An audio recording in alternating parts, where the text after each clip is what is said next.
Hi guys, welcome to TFSL TV. Hope you can hear me. The other day I did the teams that are going up, in my opinion, the top six, and it was put to me, why don't you do the bottom three? So we're going to have a little go at that on this bit of paper. It's got a bit screwed up. Right, not easy. Don't mean to offend anybody. You know me, I like to keep the peace at all times, so apologies if I upset anybody. But it's only a bit of fun, and you know, if I do call your name out, you can prove me wrong. So I've looked through all the teams. It's quite difficult. You have a go yourself and see if you agree with me.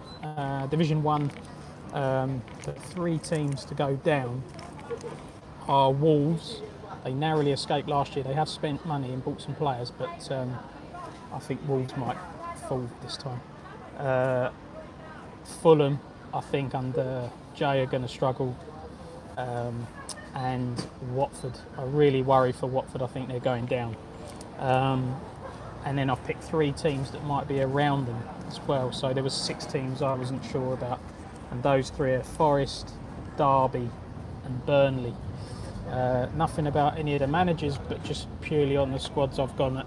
And I would be amazed if the 3 relegated teams aren't among those 6, but I've gone Wolves, Watford and Fulham. I'm going to get all 3 wrong now, aren't I? Division 2, I cannot read that at all.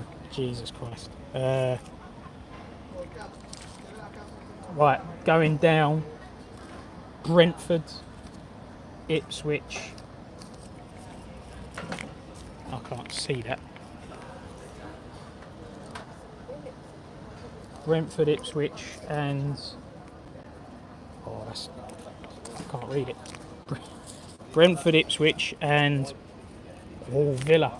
I've picked Brentford, Ipswich, and Villa to go down, and then the 3 to struggle: Sheffield United, West Brom, and Bristol City. Bristol City are, I think, on the way down this year. Not in terms of going down relegation, but just I think they overachieved last year, and I'm not sure how active Paul is. So I think Bristol City, having looked at their squad, might struggle. West Brom I'm worried about as well. I've made it clear, West Brom and Villa, I think West Brom might have enough about them. I think Ian's very active and he'll be okay, but honestly those 2 teams, West Brom and Villa, I think will be in trouble, and Villa I think are going down. I'm not convinced by their squad. Brentford and Ipswich look very low rated for that division. And the added problem for Division 2 is the 3 teams going up are extremely strong. Southend have just blitzed it with the power signings. You've got Sunderland's a big club, and Reading. Reading and Sunderland are already quite strong anyway, so I think them 3 are all going to stay up. So that makes it harder. Division 3 is even harder to decide because the whole division is so tightly compact. It's really tough to decide. I've picked, I'd love to be able to tell you who I've picked. Oh, for Christ's sake. Right, 3 to go down: Shrewsbury, Peterborough and Hamilton. I know that Hamilton won the league, but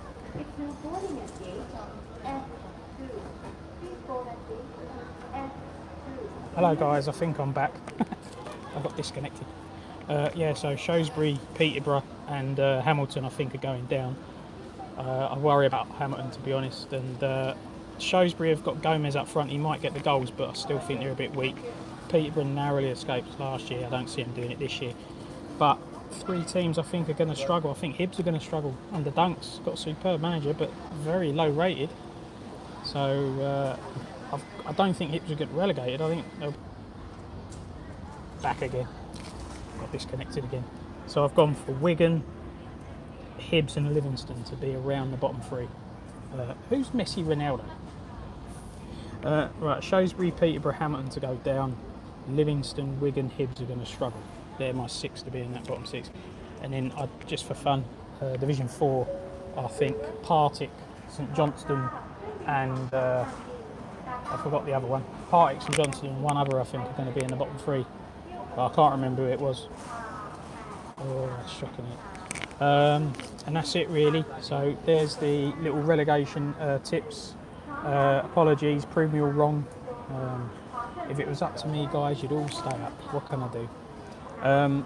Just a little bit on the news feed last night, you know. Oh, hello, Billy. There's always complaints. You know, it is a democracy. You are all entitled to your opinion, of course you are. It's not like James is a dictator, is it? Only joking, James. But at the end of the day, it is his game world. He's got to make decisions. They can't always be popular. I don't always agree with his decisions, but I always publicly support him. But I think people just assume that I'm in on it, and I'm not. So he's appointed Etienne. Honestly, I think Etienne's a good appointment. My personal preference, if it was down to me, I would have chosen Greg at Middlesbrough. I think he would have been a really good appointment, but he didn't want it. So you can't force people. Richie's another one didn't want it. So and then you are looking further down, and Etienne had a good record at Coleraine, albeit very short. You can't have it one way and then not the other. Nick Justice, Noisy, and Richie all got not Richie, Noisy, Nick Justice, and Dunks all got new jobs quite quickly. Nobody can complain then, so you can't have a problem with that, but then have a problem with Etienne, get it? So that can't be the issue. So the issue must be then the duration, the length. That James has shut it up early. But James, in his mind, had 3 or 4 names. As soon as one came forward, he was happy with that. 2 of the others had ruled themselves out. So I think sometimes you just got to let it go, really. Otherwise, we can all sit and complain about everything. But anyway, the only thing is, I don't like being. I don't like things escalating on news feeds because it always. I don't know. It's a dark road to go down, but on the other side, it's important to have things transparent and out in the open as well. So it's a tricky balancing act. That's why I like doing these vids, because hopefully you come across a bit better and people see that there's no hidden agendas or anything like that. But just so anyone's, you know, for anyone who is interested, James runs the game world. James makes all the decisions. When we started this game world, I sort of created it with Iv. It was sort of a double act, and I did all the recruiting, and then obviously Iv left, and James took over and had all his own ideas, but James did lean on me, and he asked for my advice quite a lot, and he still does run things by me. What do you think about this? It doesn't mean that he goes ahead and does it, and of course I'm always happy to offer an opinion, but James and I are probably, I would say, in sync, aligned on most core values of the game world, but there'll be maybe 1 or 2 things that we disagree on, and that's fine. It's his game world and I accept it. But every little decision that goes on in the game world, it's not me. It's nothing to do with me. And the other day in the panel show, Mick kept saying, "Oh, people are going to go to you, Rob." No, they're not.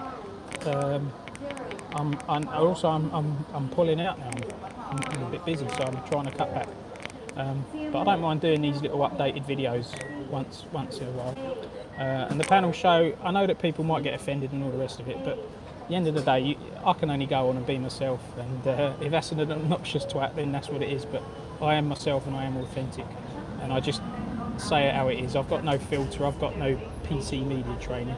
And I do probably rub up a few people up the wrong way, but it's not malicious and it's not intended. But it's I just go and I get all excited, can't control myself. But I love you all. I hope you're all. I hope no one's offended. Anyway, Happy New Year, and I wish everyone the best for the matches tonight. Enjoy, guys.